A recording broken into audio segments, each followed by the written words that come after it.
Good morning traders. आपण market open होण्याच्या आधी काही लेवल्स ड्रॉ केल्या होत्या आणि त्याच्यानुसार आपण एक ट्रेड पण घेतलेला आहे. थोडं स्क्रीन रेकॉर्डिंग स्टार्ट करण्यासाठी मला थोडं लेट झालं. लेवल्स ड्रॉ केल्या होत्या आणि त्या लेवल्सनुसार आपण ट्रेड घेतलेला आहे. मार्केट आपल्या सपोर्ट लेवल्सला आलं होतं आणि सपोर्ट लेवल्सला आल्याच्या नंतर आपण पुटला सेल केलेलं आहे. पुटला सेल केल्याच्या नंतर मग आपण पाहू शकतो की आत्ता जर पाहिलं तर साधारणतः 100-150 रुपयाचं प्रॉफिट दिसत आहे. आपण वेट करूयात आणि बघूयात की आपल्याला आपण जे स्ट्रॅटर्जीने ट्रेड घेतलेला आहे त्याच्यामध्ये कसं प्रॉफिट आणि लॉस होते किंवा तो ट्रेड आपल्याला काय देतो. मार्केट आपण जिथून ट्रेड घेतलेला आहे तिथून बऱ्यापैकी वरती जाताना दिसत आहे. परत आता न्यूट्रल पोझिशनला आलेले. ठीक आहे, वेट करूयात. आपण वेट करून पाहू की काय परिस्थिती होती याच्यामध्ये. आपण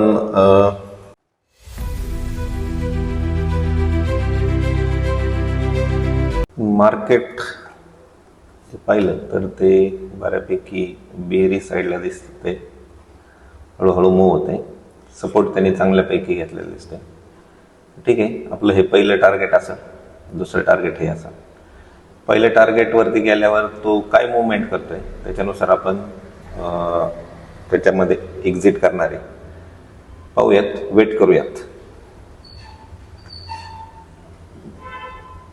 प्रॉफिट आता वाढलेलं आहे. एक 200-300 दिसत होतं, आता ते 500च्या पुढे गेलेले, 500-600 दिसते.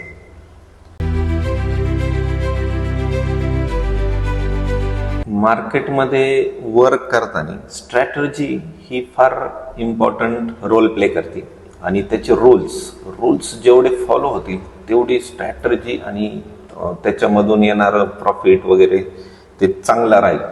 डोक्याला सायकोलॉजी जी आहे आपली ती एकदम व्यवस्थित राहील. आता पाहू शकता प्रॉफिट आपलं ऑलमोस्ट 900च्या पुढे गेलेलं आहे.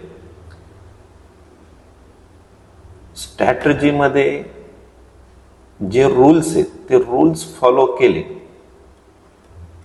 तर आपलं टार्गेट पॉइंट मिळू द्या किंवा आपला स्टॉप लॉस हिट होऊन द्या, त्याच्यात काही प्रॉब्लेम येत नाही. जरी स्टॉप लॉस हिट झाला तरी पण जी सायकोलॉजी असते ती आपली बिघडत नाही. याचं कारण एकच आहे की स्ट्रॅटर्जीचे रूल्स चांगले असले पाहिजेत आणि ते एकदम व्यवस्थितपणे फॉलो केले पाहिजे. 1000 प्रॉफिट दिसलं होतं आता आपल्याला, परत थोडंसं खाली आलेलं आहे. वेट करूयात आपण.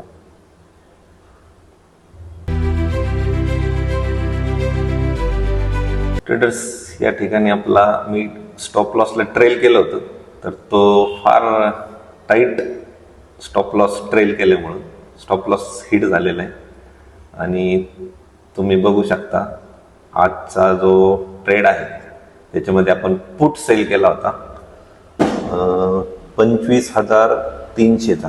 आता याचं जर टायमिंग वगैरे जर आपण पाहिलं तर ऑर्डर्समध्ये आपण चेक करूया तर तुम्ही पाहू शकता 9:18 मी पोझिशन घेतली होती. 9:28 एक्झिट केली.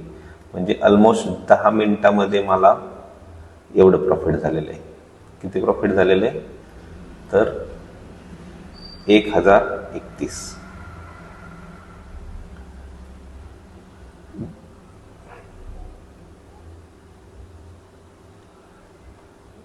याच्या माग, या ट्रेड माग एक लॉजिक जे होतं ते आपण पाहूया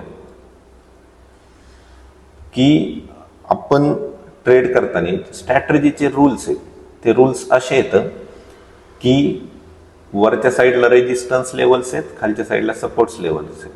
रेजिस्टन्स लेवल्सवरती मार्केट गेलं आणि त्यांनी जर पोझिशन किंवा सेटअप बनवला माझा तर मी तिथून बिअरिश ट्रेड घेतो. म्हणजे या ठिकाणी मी ऑप्शन सेलिंग करत असल्यामुळे कॉलला सेल करतो. आणि जेव्हा मार्केट सपोर्टला येईल, माझ्या सपोर्ट लेवल्सला येईल ज्या मी मार्केट ओपन होण्याच्या आधीच ड्रॉ केलेल्या आहेत, तर त्या ठिकाणी मार्केट येईल आणि माझा पॅटर्न बनवून सेटअप बनवून त्या ठिकाणी मी बुलिश ट्रेड घेतो. बुलिश ट्रेड घेतो म्हणजे या ठिकाणी मी पुटला सेल करतो. स्ट्रॅटेजी एकदम सिंपल आहे, फक्त रूल्स फॉलो करायचे आणि चांगल्यापैकी प्रॉफिट कमवायचं.